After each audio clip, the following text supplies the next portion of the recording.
Je me sens vraiment bien encadrée ici. Je vous souhaite très bienvenue sur la part des Amis de Trinity.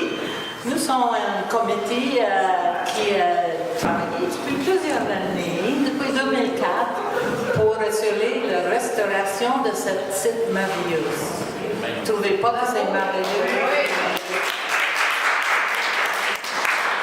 Les membres de notre conseil sont juste ici. C'est Lucie Sampasson, Claude Grandement,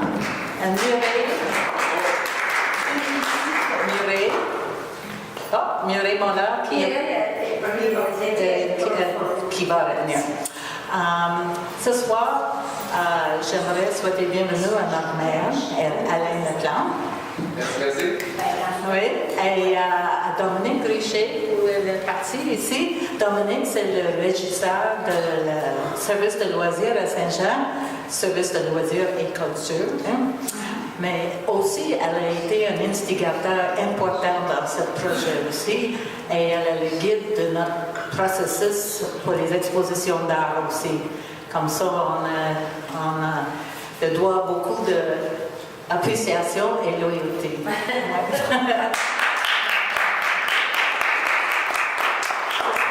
J'ai un grand plaisir de vous présenter à Suzanne. Suzanne, vous voyez ses œuvres merveilleuses ici. Et elle va expliquer un peu de son processus. Suzanne O'Neill.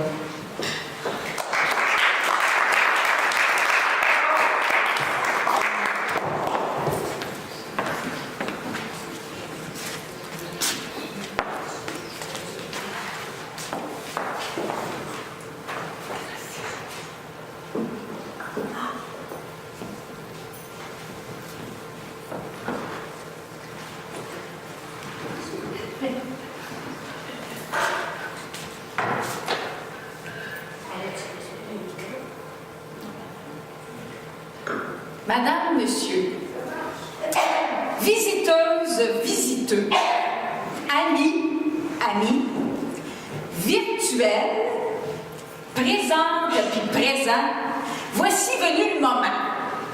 M'en va conter l'histoire de Bibi.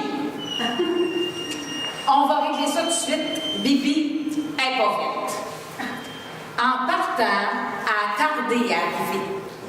Elle devait naître le 9, elle est apparue le 14 février. Elle était certaine de jamais l'oublier. Elle est tombée dans une famille de 9. Une mère, un père, 3 sœurs puis 3 frères.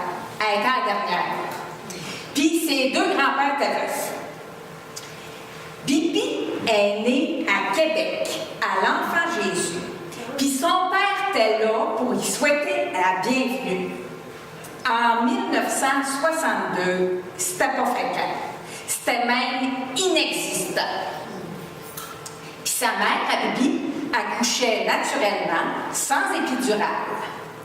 C'était spécial. Des originaux, pour pas dire un autre mot. Sa mère était folkloriste. Puis sa passion, c'était le Christ. Elle dessinait son quotidien en pensant que ça valait rien. Son père était vendeur d'assurance d'origine irlandaise. Pas sûr que c'est une chance, mais c'est un maudit beau conteur de falaise. Sa mère avait fait du théâtre dans sa jeunesse. Son père faisait de la photo avec Agnès. Bibi a hérité des 2. Puis, c'est bien tant mieux. Bibi a grandi à Sillery. Elle a fait l'école publique du primaire jusqu'au diplôme universitaire. Puis, elle est fière. En secondaire 2, elle a suivi un cours de photo, puis même qu'elle développait en labo. Elle rêvait de devenir photographe professionnelle. Mais, l'année d'après, elle a joué un monologue qu'elle avait écrit. Ça lui a donné des ailes. Elle n'oubliera jamais. Même si elle s'est inscrite au cégep en psychologie. Elle rêve rêvait de faire le conservatoire, mais eux autres n'ont rien voulu savoir. Fait qu'elle a fait 1 an d'université en littérature, parce que sa première passion vraie, ça reste toujours l'écriture.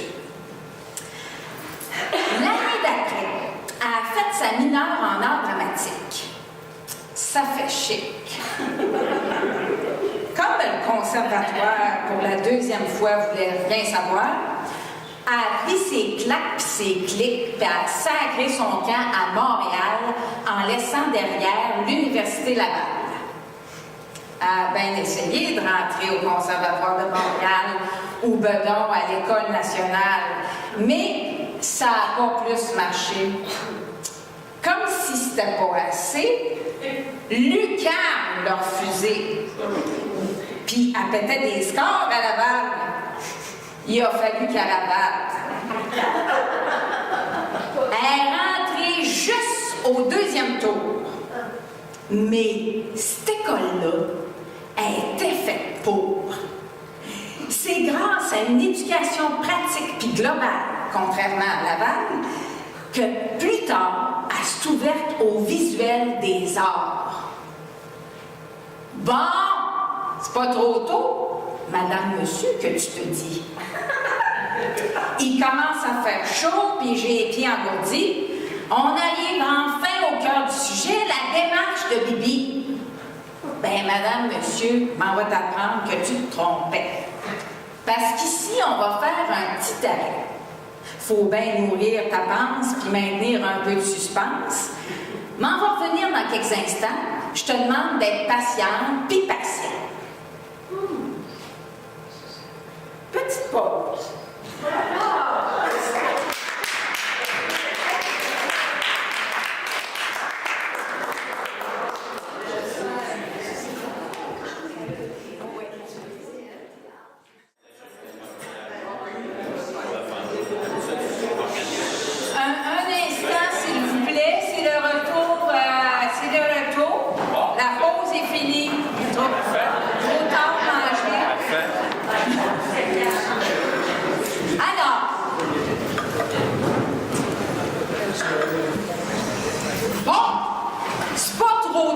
Madame, monsieur, que tu te dis. Fait moins chaud, puis j'ai le pied ragaillardi. On va enfin entendre parler de la démarche de l'artiste Bibi. Facile. Ben, madame, monsieur, m'en va t'apprendre que ça y a pris du temps. Bibi a fait du théâtre pendant 10 ans avant de débuter timidement à faire du collage avec ses photos. Elle ne prenait pas ça pour des tableaux. Ça a commencé avec les clochers, les portes, les vitraux. Elle pédalait rue de Montréal en partant à l'aventure de l'architecture. Elle a donné du coup de pédale, de Rivière-des-Prairies à Ville-de-la-Chine en passant par le plateau Mont-Royal. Une vraie machine. Elle aiguisait son œil sur les balcons, les corniches, les pignons, partout dans Outremont. Elle a même étendu sa collection jusqu'à Québec, puis Ottawa. Puis, elle ne s'est pas arrêtée là. Elle est allée jusqu'en Provence, puis à Prague. Cette passion-là l'a portée comme une vague. Pendant des années, elle a découpé de la photo, puis elle en a collé. Elle a créé des villes, réinventé des châteaux sur fond de gouache, d'encre ou de ciel en photo. Pendant ce temps-là, pour gagner sa vie, Bibi photographie les costumes de François Barbeau. C'est une nouvelle aventure. Elle sensibilise aux couleurs puis aux textures. Elle côtoie un grand maître, puis ça change sa façon d'être. C'est avec lui que les arts visuels sont vraiment rentrés dans sa vie. 18 ans de collaboration, ça marque en titre. Puis il y a Tommy Zen aussi, grand céramiste, qui l'aide encore à avancer comme artiste. Magicien de la texture, puis grand coloriste. Il guide Bibi dans sa recherche et ses explorations. Ils échangent sur leur passion. À ses deux amis, Bibi veut dire merci. Avec ses collages, Bibi a exploité la transparence avec des boîtes lumineuses. Elle a toujours aimé faire des expériences, heureuses ou ben non, malheureuses, en autant qu'à l'avance. Puis l'émotion reste à la base de toutes ses créations. En 1997, une amie y apprend à faire ses encadrements. Elle va faire ça pendant 20 ans, jusqu'à ce qu'elle trouve que la vitre met une frontière entre la photo puis le regardeur. Les reflets coupent la lumière, puis pour les couleurs, c'est pas heureux. Son collègue, maître photographe Michel Béron, toujours bien smart, lui donne le nom d'un vernis mat. C'est un renouveau pour son art. Tom Zen y montre à faire des supports de bois dont tu vois le résultat. En 2009, elle fait un projet avec Sylvie Drapeau, grande comédienne, qui joue un solo. Bibi décortique la construction d'un personnage. Des milliers de photographies en répétition comme en essayage. Bibi la suit. Elle travaille sur l'espace à travers le temps puis le mouvement. Elle crée des séries, des séquences. Elle profite au maximum de l'expérience. Elle explore la transparence. Elle décompose le mouvement. Elle joue avec le temps. Elle expose d'abord les photos de Sylvie dans le foyer du théâtre d'aujourd'hui. Puis cette recherche-là se poursuit. Elle fait une journée de la culture à Pointe-Valène. C'est l'envers du décor qui amène jusqu'à la maison Ozias de Duc. La maison d'Ozias, c'est l'extase. Elle développe une technique de transfert d'image qui rapproche la photo de la peinture. Elle sent les arts visuels davantage avec toutes ces nouvelles moutures. Cette même année, elle fait 4 expos, dont 3 solos. Puis, ben, elle se ramasse sur le dos. Fait qu'on va la laisser se reposer le temps d'un petit arrêt. Je te laisse boire puis manger, mais on va te revenir après.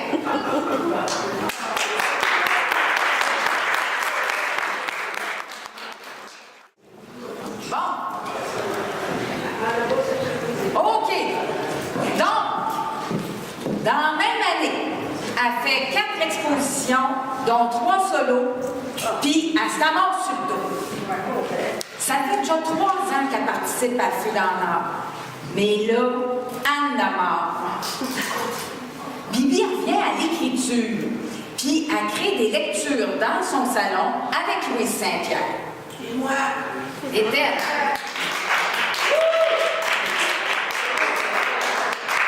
Et c'est notre décor pour les lectures de salon. Alors, Bibi revient à l'écriture avec Louise Saint-Pierre. À partir de photos en transfert, elles écrivent des histoires. Tableau vivant, elles racontent d'après-midi comme de soir. C'est quasiment la gloire. La télé puis les journaux parlent d'elle. Bibi marie théâtre puis art visuel. 2 ans plus tard, Bibi renoue avec la fée dans l'art. Une sorte de nouveau départ. Elle ose présenter ses encres sur papier photo qu'elle reproduit puis qu'elle agrandit. Les visiteurs trouvent ça beau. Sa première incursion dans le monde pictural se passe pas trop mal. Petit à petit, elle commence à croire qu'elle est une vraie artiste. Puis, ben, ça ne l'empêche pas d'être actrice. Les dernières années révèlent une évolution bien intense où elle apprivoise de la macrophotographie. En explorant le mortier de structure, elle s'en donne à cœur joie dans la texture. À première vue, les résultats sont pas évidents. Elle trouve ça même repoussant. Ça fait déjà 10 ans qu'elle s'est acheté des tubes macro, mais elle les a jamais utilisés ben gros. Ben, c'est là que ça se passe. Puis, encore une fois, c'est l'extase. D'un coup, elle rentre dans la matière, puis elle y découvre un univers. Puis là, le pictural de Bibi intéresse toutes sortes de gens. L'infiniment petit s'ouvre sur l'infiniment grand. Depuis cet instant-là, elle rêve de ben grand format. Tapisser des plafonds de toit cathédrale pour s'ouvrir à l'intersidéral. Exposer dans une église, c'est déjà un début. C'est un premier pas vers le but. Puis, elle ne s'arrête pas là. Elle va même jusqu'à faire des documentaires. À travers des hommages, elle raconte des carrières. En 2011, elle se retrouve sur le comité du collectif d'art de la Pointe-Valère. Elle s'investit jusqu'à perdre la vie. Presque 8 ans de collabo pour faire évoluer l'expo.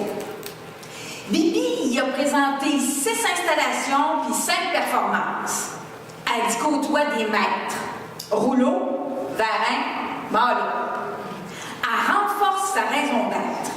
Elle rend hommage à ces 3-là, puis elle le regrette tellement pas. Ils y ont apporté un sacré bagage qui lui a permis de poursuivre son voyage. Voyage qui l'amène ici, puis maintenant, avec toi, Madame, Monsieur, qui m'écoute religieusement. Et qui termine? C'est pas moi qui l'ai dit. Avant de conclure cette belle aventure du parcours de Bibi, j'aimerais dire merci. D'abord aux amis de Trinity qui accueillent Bibi, puis à Mme Thompson Crawford, dite Sheila, qui m'impressionne parce qu'il n'y a rien qu'elle fait pas. À ce nom, je joins celui d'André d'Avignon. Bibi veut dire merci aussi à Françoise Falardeau, parce qu'elle l'a aidé bien gros. Il y a Jérémy Boudreau, à qui dire merci est vraiment pas de trop. Puis,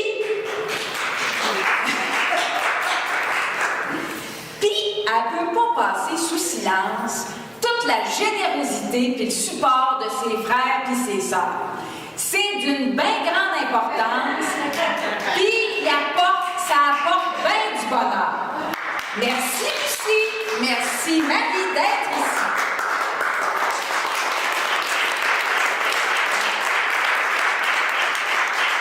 Puis finalement, il y a bien des artistes qui ont marqué son parcours, mais il y a une grande actrice dans sa vie de tous les jours.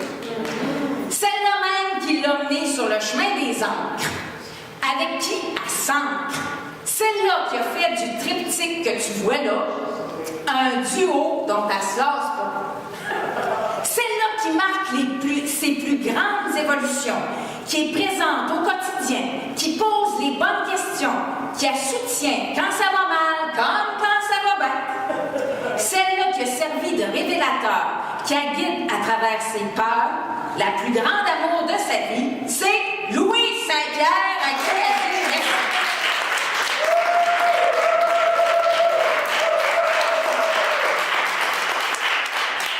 Eh bien, merci à toi, Madame, Monsieur, visiteuse, visiteux, amis, virtuels, présente puis présent, d'être ici, puis maintenant. Bonne fin de soirée, puis mangez des chips à ma santé.